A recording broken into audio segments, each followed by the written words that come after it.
Vamos lá. Hoje a gente vai desvendar uma das maiores, ilusões da vida moderna. O tema é daqueles que mexe com a gente, mas a clareza que ele traz, isso pode mudar tudo. A pergunta é simples, né? Por que, na economia de hoje, trabalhar mais não significa necessariamente ficar mais rico? Pois é, essa frase ela resume um nó na cabeça que muita gente sente, mas não consegue colocar em palavras, sabe? A gente vê por aí pessoas exaustas, ralando muito, que mal conseguem fechar as contas no fim do mês e, ao mesmo tempo, outras que parecem acumular riqueza com um esforço que, pelo menos na aparência, é bem menor. Então, por que essa conta não fecha? Essa é a pergunta de $1 milhão, né? E é exatamente isso que a gente vai desvendar aqui passo a passo para entender a lógica por trás disso tudo. Bom, para começar, vamos falar de uma ideia que está enraizada na nossa cultura, o tal do mito do esforço. Sabe, aquela crença forte que passa de geração em geração, de que esforço e recompensa andam sempre juntinhos, de mãos dadas. E olha, essa crença não veio do nada não. Ela tem um fundo de verdade. Existiu, sim, um tempo em que essa lógica ela funcionava para a maioria das pessoas. Só que o grande problema é que o jogo mudou completamente. Só que as regras que ensinaram para a gente, essas continuaram as mesmas. Para a gente entender isso melhor, vamos fazer uma pequena viagem no tempo. Porque sim, houve uma época, principalmente ali durante boa parte do século XX, em que essa promessa de que o trabalho duro compensava era, na maior parte, uma realidade. A palavra-chave aqui era equilíbrio. Conforme a economia ficava mais produtiva, os salários, olha só, acompanhavam esse ritmo. A ideia de que um único salário podia sustentar uma família não era um sonho. Mas aí, em algum momento, essa conexão, que era fundamental, simplesmente se partiu. Tá, mas quando exatamente que isso aconteceu? Onde foi esse ponto de virada?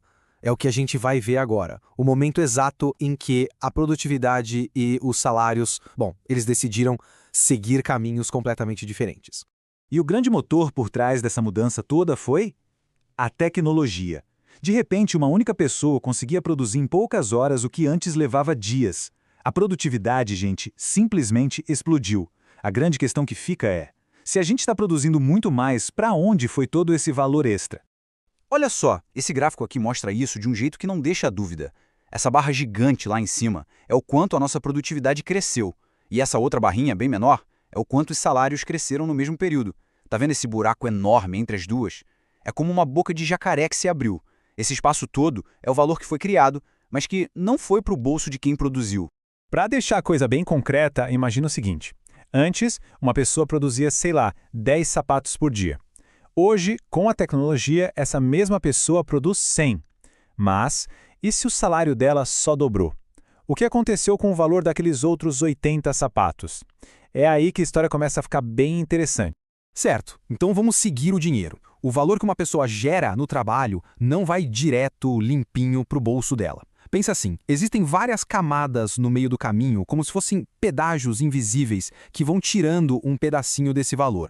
Para a gente ver isso na prática, vamos pegar um exemplo. Vamos chamar ele de João. O João é um trabalhador como tantos outros, e ele recebe um salário de R$3.000 por mês. Parece um valor simples, né? R$3.000. Mas vamos ver qual é a jornada desse dinheiro. E esse gráfico aqui mostra direitinho o que acontece. Antes mesmo do João colocar a mão nesse dinheiro, uma parte já foi embora em impostos indiretos. Sabe, aqueles que estão escondidos no preço de tudo que a gente compra? Aí vem outra fatia, as margens de lucro das empresas. Depois, a inflação, que come um pedaço do poder de compra. E claro, os custos fixos, como aluguel, juros de dívidas. Cada fatia dessas é um daqueles pedágios que a gente falou.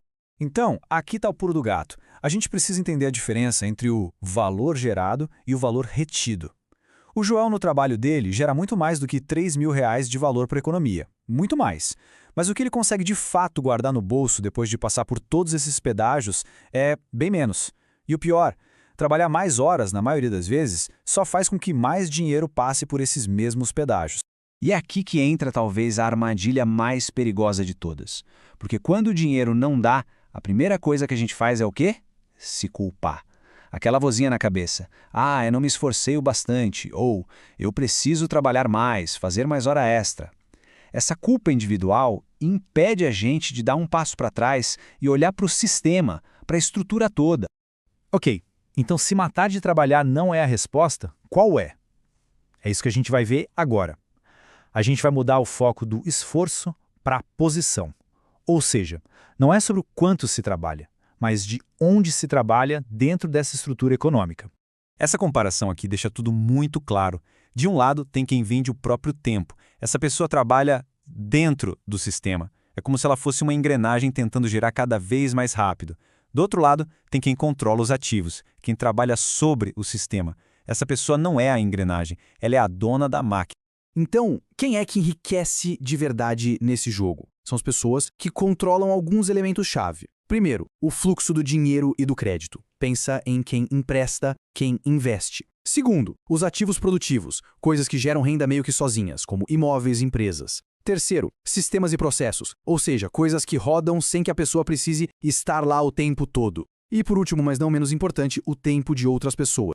E aqui a gente chega num paradoxo maluco. A própria tentativa de trabalhar mais, de se esforçar mais, muitas vezes é o que te prende no lugar. É uma armadilha. A pessoa fica tão ocupada, tão cansada só de manter a cabeça fora d'água, que não sobra tempo nem energia para aprender o jogo, para planejar, para pensar de forma estratégica em como mudar de posição. Bom, a gente está chegando no final dessa nossa análise e o objetivo aqui, de verdade, não é deixar ninguém para baixo, muito pelo contrário. O objetivo é trazer clareza, porque entender as regras do jogo é o primeiro e o mais importante passo para começar a jogar de um jeito diferente. Isso aqui não é sobre revolta, sabe? É sobre entendimento. É sobre clareza. E quando a gente tem clareza, toda aquela energia que antes ia para a culpa, para o esforço que não leva a lugar nenhum, essa energia pode ser usada para outra coisa. Pode ser redirecionada. Por muito tempo, a pergunta que a maioria das pessoas se fazia era essa aí: como eu posso trabalhar mais? Uma pergunta que, como a gente viu, hoje em dia leva principalmente à exaustão e a resultados cada vez menores. E aqui que está a virada de chave, a grande mudança de mentalidade. A nova pergunta, a pergunta realmente poderosa, não é mais sobre aumentar o esforço. É sobre como usar a energia de forma inteligente para mudar de posição. Seja comprando um ativo, criando um sistema, desenvolvendo uma habilidade única, o objetivo é parar de ser só uma engrenagem. É começar a entender a máquina e a se relacionar com ela de um jeito novo. Essa sim é a clareza que muda o jogo.